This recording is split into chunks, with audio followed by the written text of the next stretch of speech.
Sejam bem-vindos ao Trechos do Tio Nico, um canal não oficial de vídeos exclusivos do Reverendo Augustus Nicodemus. Queridos irmãos e amigos, bem-vindos ao Encontro da Fé Reformada virtual, que tem como título A Igreja Pós-Pandemia. Hoje à noite me foi dada a responsabilidade de falar sobre teologia e missões, de que maneira a teologia da igreja, as crenças da igreja evangélica foram afetadas e em que áreas elas precisam ser revistas à luz desse fenômeno mundial que é o espalhar do coronavírus e todas as consequências que ele tem trazido. Eu quero basear a minha palavra no livro de Atos, capítulo 6, do verso 1 até o verso 7, onde nós lemos o seguinte: Ora, naqueles dias, multiplicando-se o número dos discípulos, houve murmuração dos helenistas contra os hebreus, porque as viúvas deles estavam sendo esquecidas na distribuição diária. Então os 12 convocaram a comunidade dos discípulos e disseram: Não é razoável que nós abandonemos a palavra de Deus para servir às mesas. Mas, irmãos, escolhei dentre vós 7 homens de boa reputação, cheios do espírito e de sabedoria, aos quais encarregaremos desse serviço. E quanto a nós, nos consagraremos à oração e ao ministério da palavra. O parecer agradou a toda a comunidade, e elegeram Estevão, homem cheio de fé e do Espírito Santo, Filipe, Prócoro, Nicanor, Timão, Pármenas e Nicolau, prosélito de Antioquia. Apresentaram-nos perante os apóstolos, e estes, orando, lhes impuseram as mãos. Crescia a palavra de Deus, e em Jerusalém se multiplicava o número dos discípulos. Também muitíssimos sacerdotes obedeciam à fé. Queridos, eu trouxe esse texto porque ele nos fala de que a uma certa altura na vida da Igreja Apostólica, os seus líderes perceberam a necessidade de mudar o que vinha sendo feito até então à luz de uma crise que se iniciou. A crise foi a necessidade de atender as viúvas dos helenistas com a distribuição diária que era feita pelos apóstolos. Os apóstolos recebiam as doações e eles distribuíam. Mas agora ficou claro que esse serviço não estava atendendo a comunidade e os líderes da Igreja Apostólica, com sabedoria, introduziram a criação do corpo diaconal para cuidar dessa área tão importante que é a área social da igreja. O meu ponto aqui é que eles estavam sensíveis e abertos para mudar o que vinha sendo feito à luz das crises e dos desafios que aconteceram ali naquela igreja. Lembremos também que esse é um dos princípios da igreja reformada. Literalmente, esse princípio é igreja reformada, sempre se reformando à luz da palavra de Deus. Não é mudar por mudar, não é se adaptar a todo vento de doutrina ou a toda mudança que existe na sociedade, mas procurar, à luz da palavra de Deus, princípios que nos orientem a sempre reformar a igreja para trazê-la mais próxima do ideal bíblico. Eu quero falar então, primeiramente, sobre a situação geral da igreja brasileira antes da pandemia, depois o impacto da pandemia nas igrejas evangélicas e depois o que os evangélicos acreditavam e que se mostrou insuficiente durante a pandemia e que precisa ser revisto. Vamos começar com uma breve descrição da situação geral da igreja brasileira antes da pandemia. A primeira observação é que a igreja evangélica brasileira em nosso país é profundamente sincrética e diversa. Uma definição simplista de evangélica seria aquelas igrejas que não são católicas e que de alguma maneira estão dentro do protestantismo oriundo da reforma protestante. Para fins do nosso estudo aqui, nós usaremos o termo igreja evangélica para nos referir àquelas que professam e praticam as doutrinas básicas do cristianismo, a saber, a Bíblia como única regra de fé e prática, porque é inspirada por Deus, a doutrina da Trindade, a plena humanidade e divindade de Cristo, a pessoalidade do Espírito Santo, a morte vicária de Cristo na cruz, a doutrina da justificação pela fé sem as obras da lei, a ressurreição literal de Cristo de entre os mortos, sua ascensão aos céus, sua entronização e glorificação no trono do universo e seu retorno em glória, céu e inferno como duas realidades, somente duas realidades para o homem após a morte, o juízo final, a ressurreição dos mortos e a vida eterna. Estas seriam as características mínimas do que seria uma igreja evangélica. E, portanto, aqui nós podemos incluir os protestantes históricos, as igrejas pentecostais clássicas e algumas vertentes de igrejas neopentecostais, à exceção daquelas que giram em torno da teologia da prosperidade e do movimento de batalha espiritual. No último censo do IBGE, que foi de 2010, os evangélicos representavam cerca de 22% da população brasileira. Esse número certamente se mostrará bem maior quando o próximo censo for divulgado. A pandemia e os movimentos e as medidas de isolamento social que são necessárias, dependendo inclusive das medidas restritivas colocadas em vigor pelos diferentes estados, dependendo do decreto do respectivo governador. Mas, em geral, os cultos presenciais foram suspensos ou então severamente limitados, variando de estado para estado. Isso significa que as igrejas evangélicas pararam de se reunir aos domingos, e também de se reunir durante a semana para oração e doutrina, e também deixou de ter as suas reuniões das suas sociedades domésticas e dos seus ministérios e também reuniões administrativas, o que causou um profundo impacto na vida da igreja.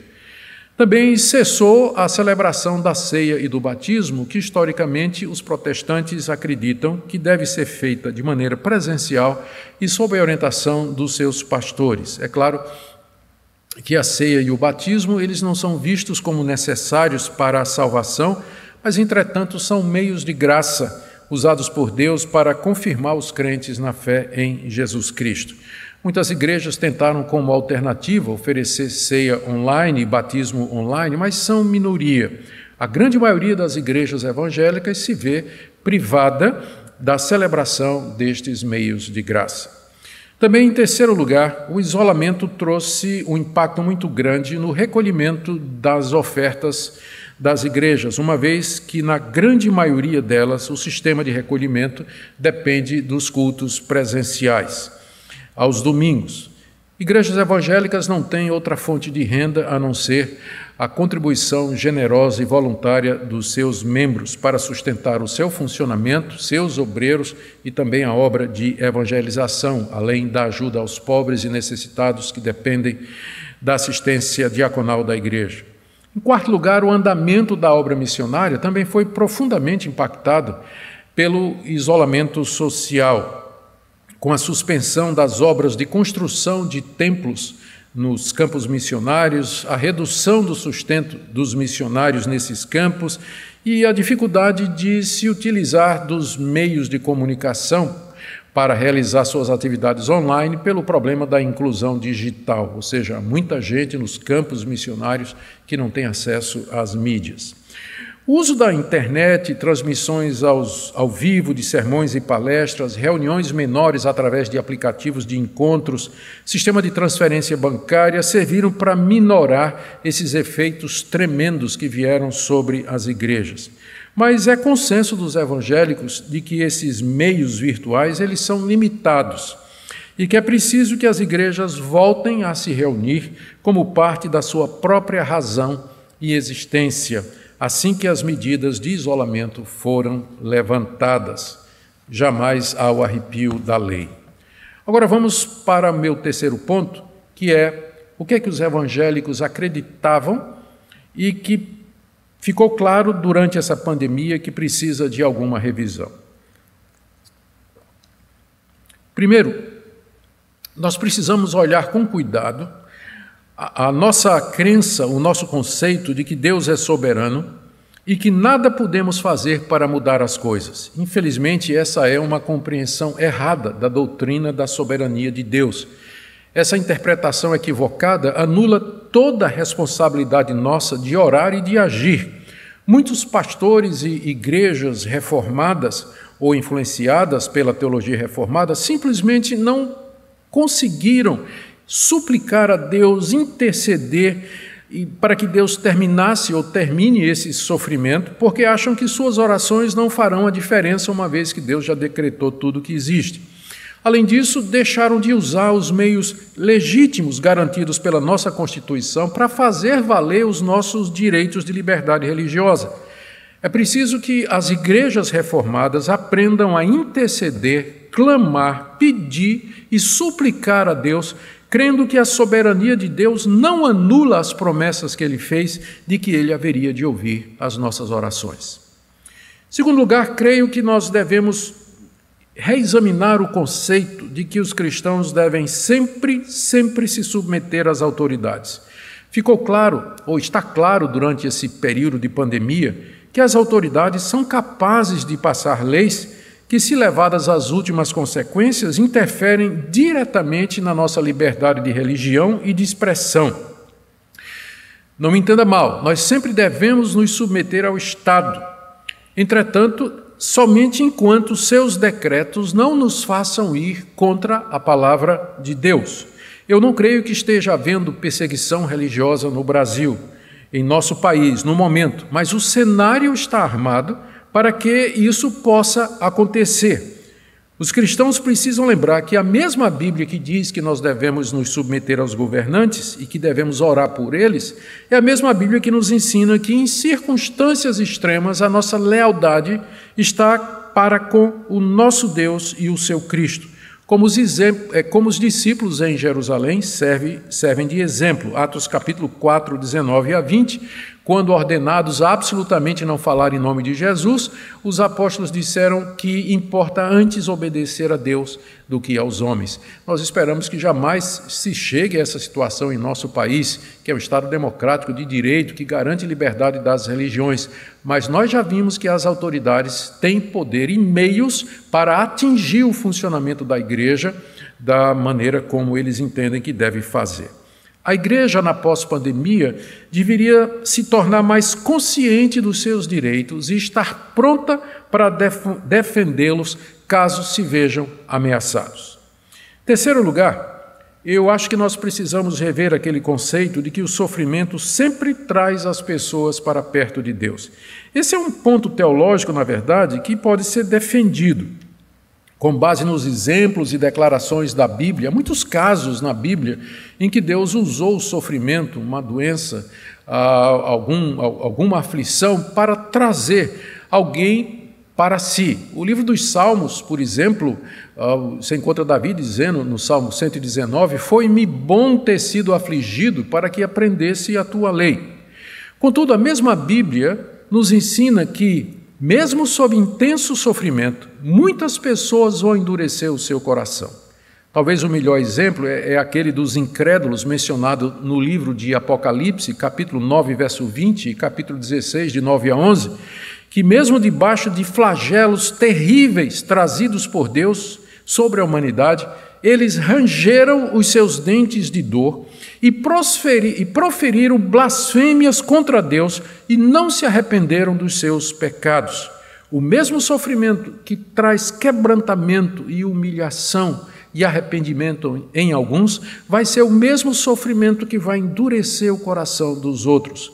A igreja pós-pandemia, portanto, ela deve refletir profundamente no papel do sofrimento na conversão de pecadores e no endurecimento deles, e orar para que Deus use o sofrimento para trazer pessoas a Ele, evitando ou quebrantando corações que têm a propensão de se endurecer e de se rebelar diante da aflição.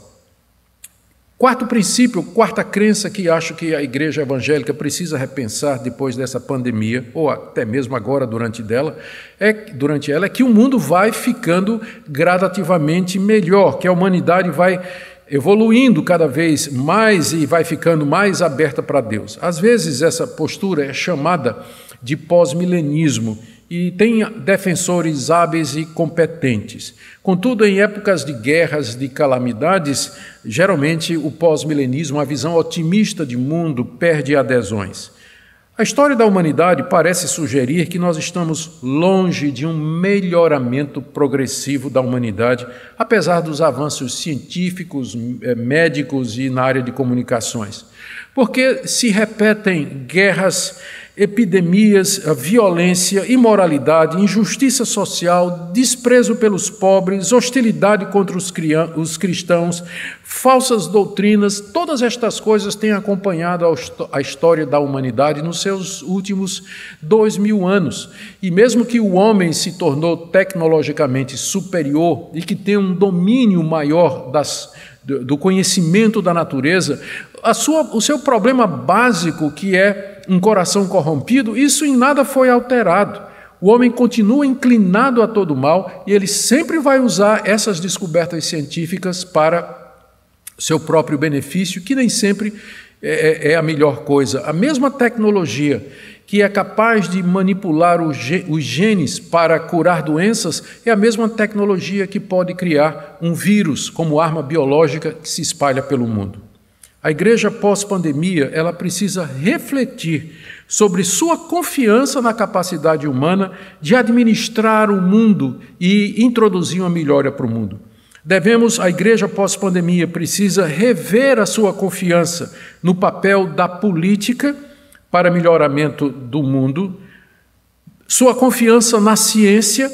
Não estou dizendo que vamos desprezar a ciência, uma coisa é você crer que a ciência pode trazer benefícios, outra é você idolatrá-la no lugar de Deus como se ela fosse a salvadora do mundo. Essa é uma distinção muito clara. E nós precisamos rever também a nossa confiança na economia mundial. Essa pandemia, ela tem trazido a humanidade de joelhos e é preciso que a igreja aprenda a lição. Deus está nos mostrando de que somente Ele pode nos livrar da nossa condição. Quinto lugar, é preciso que a igreja reveja o seu conceito de que ela gira em torno dos seus templos e edifícios religiosos. A igreja cristã, no período apostólico, se reunia nas casas e em outros espaços para cultuar a Deus e para ter comunhão. E isso continuou assim até o século IV, quando o imperador Constantino declarou que o cristianismo não era mais uma religião ilegal, mas a religião do Império Romano. Isso deu aos cristãos a liberdade de construírem os seus próprios templos e os seus espaços de adoração. E a tendência natural era que eles se tornassem o centro das atividades cristãs, como local de encontro, de culto, de aprendizado, de aconselhamento e assim por diante. As medidas restritivas de isolamento social durante a pandemia que experimentamos obrigaram a igreja evangélica a enfatizar os cultos domésticos, as reuniões nas casas e especialmente a utilização de lideranças leigas. A igreja pós-pandemia, ela deve refletir, entendo eu, sobre a necessidade de descentralizar as suas atividades, seus encontros e reuniões, usando para isso reuniões nos lares, cultos domésticos, pequenos grupos e muitas atividades online. Eu creio que essa é uma lição preciosa que nós precisamos aprender. O sexto ponto, a sexta crença que eu acho que a igreja da pós-pandemia deve avaliar é aquela de que a vida da igreja gira exclusivamente em torno de seus pastores. Não tenho a menor dúvida de que foi Deus quem colocou pastores e mestres na sua igreja para sua edificação, conforme está em Efésios capítulo 4, verso 10, onde nós temos a relação de 5 ministérios vitais para a vida da igreja e que Deus deu à igreja como meio de sua edificação. E os 2 últimos são pastores e mestres. Contudo, os que não são pastores e mestres também têm dons espirituais que podem ser usados a serviço da igreja. Os pastores são encarregados de pregar, ensinar, corrigir, liderar, confortar, aconselhar os membros das suas igrejas.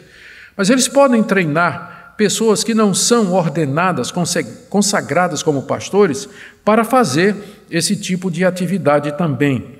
A dependência exclusiva dos pastores deixou a igreja despreparada para momentos como esses, quando então uma liderança leiga se fez necessária para que a igreja continuasse a existir e a exercer as suas atividades no período de isolamento social. Nós lemos no livro de Atos, capítulo 8, verso 1 e verso 4, que uma grande perseguição se levantou contra os cristãos em Jerusalém, E todos os cristãos, à exceção dos apóstolos que ficaram em Jerusalém, eles se espalharam pelo Império Romano. E diz o verso 4 que os que foram dispersos iam por toda parte pregando o Evangelho. Alguém já disse que a melhor maneira de mobilizar os não oficiais da igreja, mobilizar o povo da igreja para evangelizar, é prender os pastores, que então os irmãos sairão pelo mundo pregando o evangelho, como aconteceu em Atos capítulo 8, versos 1 e 4. A igreja pós-pandemia precisa reavaliar exatamente essa dependência exclusiva dos pastores para a realização de tudo aquilo que é necessário para o andamento da igreja. Sétimo lugar, é preciso que nós revisemos esse conceito de que Deus sempre vai nos livrar dos males aqui nesse mundo e que nós nunca passaremos necessidades. Muitos cristãos foram ensinados assim em suas igrejas. Eles aprenderam de que se fossem generosos, tivessem fé, Deus os livraria de todos os males.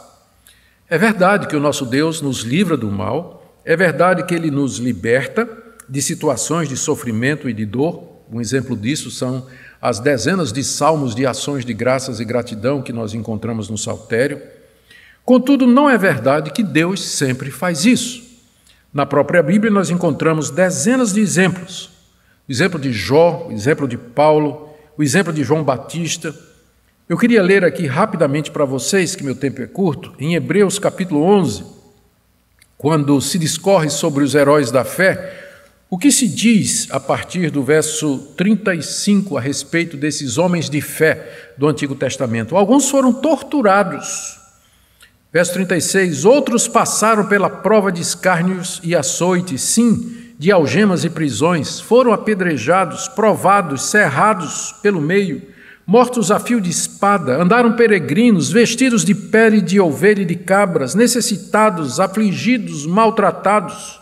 Verso 38, errantes pelos desertos, pelos montes, pelas covas, pelos antros da terra.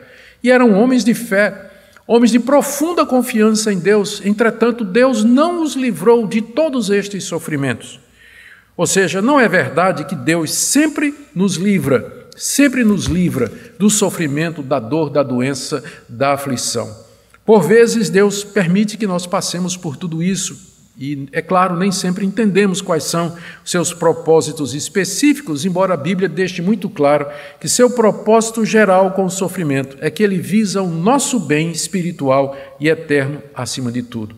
A igreja pós-pandemia deveria se voltar mais para a teologia da cruz e menos para a teologia da glória. Devia preparar melhor os seus membros para enfrentarem o sofrimento. Deveria evitar dar falsas esperanças aos membros da igreja, falsas esperanças que decepcionam, como os falsos profetas de Israel faziam, dizendo ao povo simplesmente coisas boas que o povo queria ouvir e omitindo a verdade de que o sofrimento vem, inclusive para o fiel, inclusive para o que é santo, vive uma vida pura diante de Deus, em clamor a Deus, o sofrimento vem inclusive para esses. Vamos para o oitavo conceito que eu queria trazer aqui, que precisa de revisão, entendo eu, ou de pelo menos cuidado, à luz do que nós vimos nessa pandemia. E é o conceito de que hoje existem pessoas com o dom de curar e que poderiam curar qualquer tipo de doença quando quiserem. Eu digo isso com muito temor e tremor e eu não quero ser mal compreendido.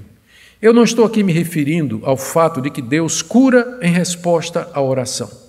O nosso Deus continua sendo quem Ele sempre foi. Ele é todo-poderoso, tem toda a autoridade no céu e na terra, e se Deus quiser, Ele pode responder à oração de alguém e curar essa pessoa, ressuscitar alguém dentre os mortos, curar alguém do coronavírus, curar alguém da febre amarela, curar alguém de AIDS, curar alguém de câncer. Deus pode fazer isso em resposta à oração. O que eu estou dizendo, eu me refiro à crença de que existem pessoas que têm o dom de curar, hoje, como os apóstolos, que curavam toda vez que exercitavam o dom e que tinham, inclusive, o poder de ressuscitar os mortos. É evidente que essas pessoas não apareceram durante o surto do coronavírus. E a ausência de pessoas assim, no momento em que a humanidade mais precisa deles, deve nos questionar e analisar objetivamente essa crença. Será que existem mesmo pessoas com dons de curar? Por que eles não nos ajudam nessa hora? Por que eles não se oferecem nessa hora? Mais uma vez, Deus pode nos atender. Nós devemos orar e pedir que Deus nos cure de nossas enfermidades e devemos pedir que Ele nos livre dessa epidemia, dessa pandemia, e devemos crer que Ele nos ouve. Mas é diferente isso de nós crermos que existem pessoas como os apóstolos que curavam sempre pela palavra todo tipo de doença. Por isso, eu acho que essa é uma das convicções muito comuns hoje que precisa ser revista depois dessa pandemia. Onde estão aqueles que têm o dom de curar? Por que é que não nos ajudaram nesse momento tão difícil? E nessa mesma linha, vou aqui para o 9º conceito que eu creio que precisa ser analisado, é de que hoje ainda temos profetas capazes de anunciar coisas futuras. Uma boa parcela da igreja acredita que existem hoje profetas que são capazes de predizer o futuro das pessoas ou de